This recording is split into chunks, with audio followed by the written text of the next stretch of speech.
Have you ever stood in a room full of people and still felt completely alone? Like your brain just went blank and you had no idea what to say next? That awkward silence feels like it's screaming louder than any words ever could. I've been there more times than I can count.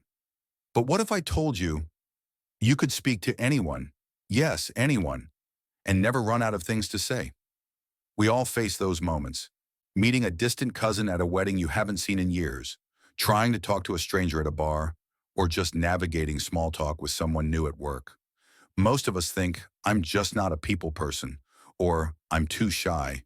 But the truth is, it's not about confidence, and it's definitely not your personality. It's a skill, one that can be learned, just like playing the piano or learning how to paint. For the longest time, I blamed myself. I thought I was too awkward, too quiet, too boring. But then I noticed something strange. Around people I was comfortable with, I was the complete opposite. So what changed? It wasn't confidence. It wasn't personality. It was comfort. And more importantly, practice. Over time, through trial, error, and countless uncomfortable conversations, I discovered three simple methods that completely changed the way I connect with people. These methods help me speak to anyone without the fear of running out of things to say. And the best part? You can start using them today. Method 1. Ask better questions.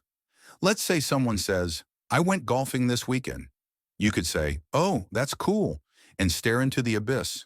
Or you could ask, where do you usually play? How long have you been playing? That opens the door to more interesting questions like, do you play competitively? Or are you part of a club? Even if you don't care about golf, it doesn't matter. You're showing interest, and more importantly, you're steering the conversation instead of letting it drift into silence.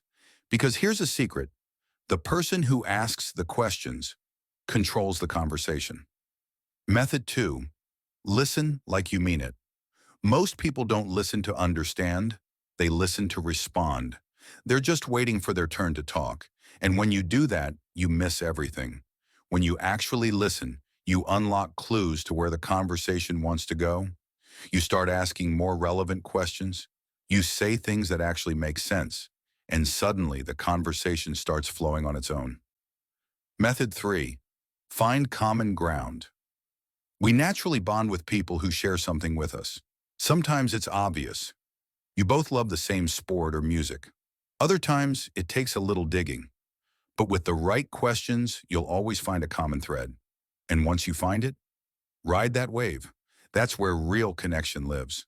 Now look, some conversations will still go nowhere. There will still be awkward pauses. And that's okay. Learn to be comfortable with those moments too. Because silence isn't your enemy. It's just part of the rhythm. So here's the truth. If you've ever felt invisible in a room, if you've ever walked away from a conversation and felt embarrassed or empty, you're not alone.